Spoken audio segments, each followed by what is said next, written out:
Hey, it's Rochelle. Today I wanted to share with you about seeds starting your money plant. You may also call it silver dollar or blueberry plant. My great-grandmother grew these. She had them on both sides of her driveway when I was a little girl. And they are super fun plants. They get like this little size of a silver dollar, glittery, dry. They're wonderful for dried flower arrangements. But that's actually the little seed pod. It's a little tiny flat disc about the size of a silver dollar. Here are the seeds.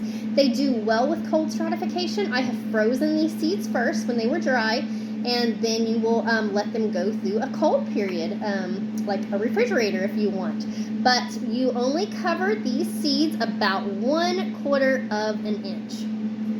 Now, money plant is a biannual. It's self-sows, but it only produces seed pods every other year. So it does self-sow, so once you get it started, keep it in a spot where it's not going to be disturbed. It likes full sun to partial shade.